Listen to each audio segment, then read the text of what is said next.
Chapter 3: How your set point rises and how to lower it. I like to think of our set point weight as being like our set point body temperature. While the norm might be 98.6 degrees Fahrenheit, your set point body temperature rises and stays elevated when something is wrong with your body. Both set point weight and set point temperature can be forcibly lowered temporarily via energy deprivation, starving the body for weight, and ice baths for body temperature. But since neither of those approaches addresses the root cause, both do more harm than good over the long term.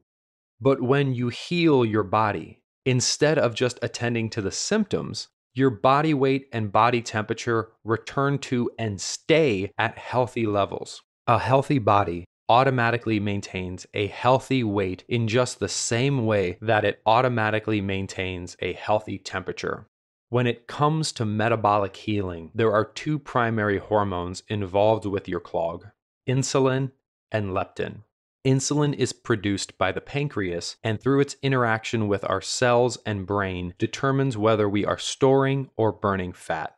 Leptin is produced by our body fat and through its interaction with our gut, central nervous system, and brain regulates how much food we eat, how much energy we burn, and the amount of body fat specified by our set point. Let's assume we are unclogged. When our weight starts rising above our set point, hormonal signals cause our metabolic rate to go up, our appetite to go down, and our body fat to get burned. This prevents excess fat from sticking around for too long. We stay at a slim set point without trying. But when we feed our body low quality, insane foods, it becomes unable to effectively respond to these hormones. Without those hormonal burn fat signals, the metabolic processes that otherwise keep us slim do not happen. Once your body is not effectively responding to hormones like leptin and insulin, you become insulin and leptin resistant, and your body starts overproducing these hormones. This causes a hormonal clog.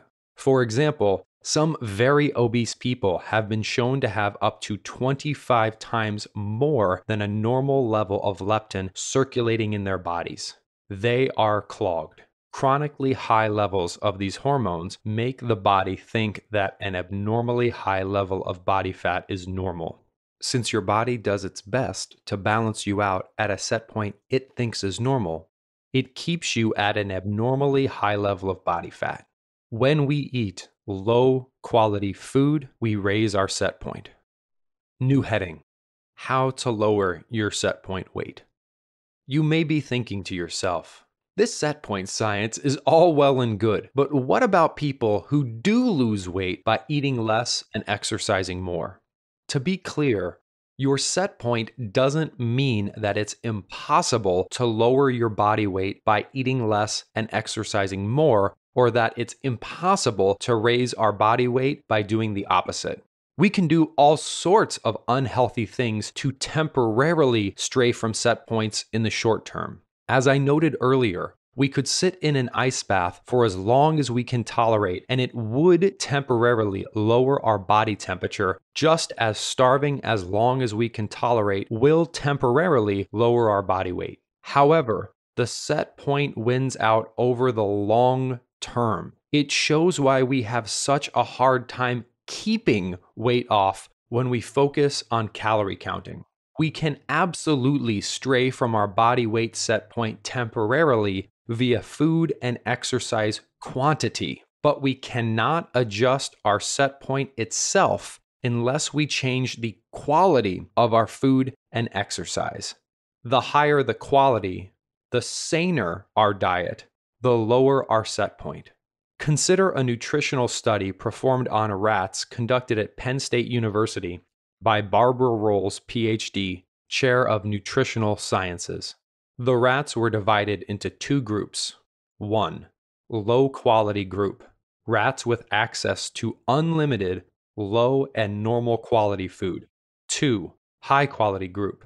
Rats with access to unlimited, higher quality food. As expected, the low quality group gained weight and the high quality group did not. But here's where the study gets interesting. After the low quality group became heavy, Rolls took the low quality food, processed starches and sweets such as chips, cookies, and crackers, away from them. Now, both the overweight low quality group and the regular weight high quality group had access to the same food. The low quality group, though, stayed at their heavy weight. Wait a second. How can the same diet keep one group of rats heavy and keep the other group slim? Because the low quality group had changed their set points.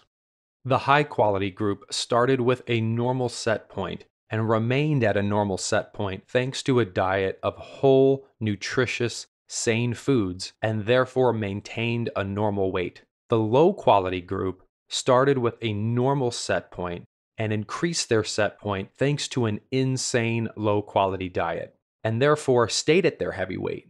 Rolls attributed the change in the obese rats to a long lasting endocrine or metabolic change. In other words, a hormonal clog. The study gets even more interesting. Rolls then took half of the heavy, low quality group and fed them a diet of only higher quality food, but much less of it. In other words, she made the heavy rats eat less. Lowering the quantity of food caused the rats to temporarily lose weight. However, as soon as Rolls stopped starving the low quality group, they returned to the heavy weight targeted by their recently raised set point. They did not return to a standard or normal rat weight. The low quality food they ate at the start of the study raised their set point and put them on a path of long-term weight gain.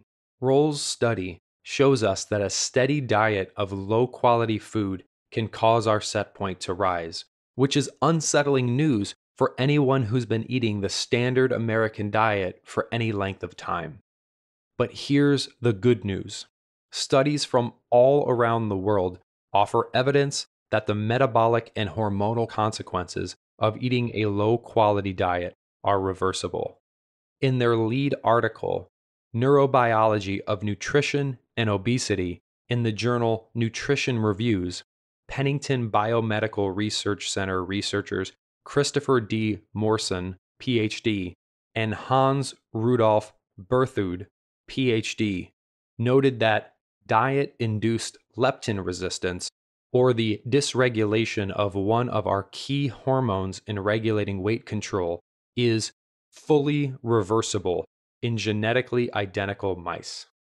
University of Washington researchers have noted that diet-induced leptin resistance, or the dysregulation of one of our key hormones in regulating weight control, is fully reversible.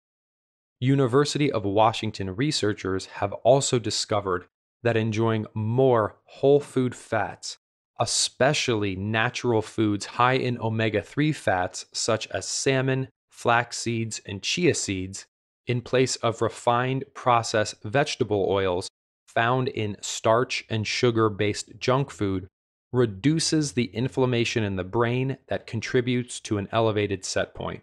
Additional studies go on to show that 80% of individuals with severe insulin resistance, another major factor of set point elevation, can reverse the damage caused by an overload of sugar and make their cells more sensitive to insulin again by eating a higher quality sane diet and exercising smarter.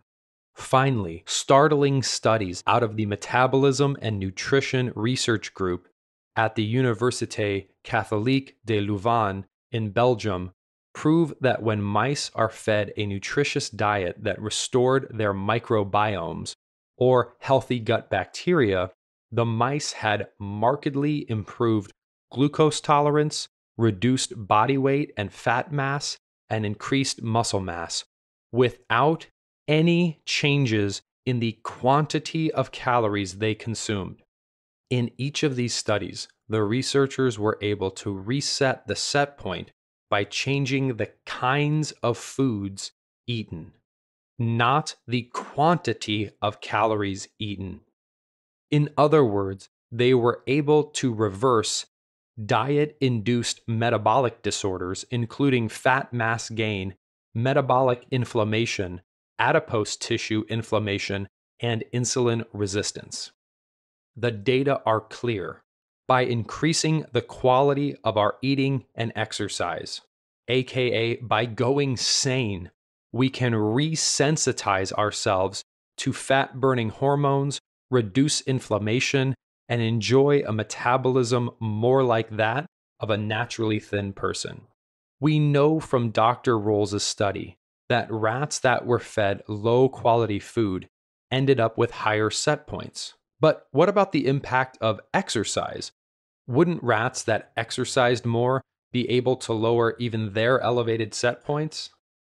The University of Utah's Dr. Jeffrey Peck devised a test similar to Roll's study, dividing healthy rats into 3 groups. First, he looked at the impact of diet on set point. Each group could eat an unlimited quantity of calories. The only difference was the quality of calories. Group 1, high quality group. Rats with access to unlimited high quality food. Group 2, low quality group. Rats with access to unlimited low quality food. Group 3, quinine group. Rats with access to unlimited food with a bitter substance called quinine added to it. As expected, the high quality group maintained a normal weight, the low quality group gained weight, and the quinine group lost weight.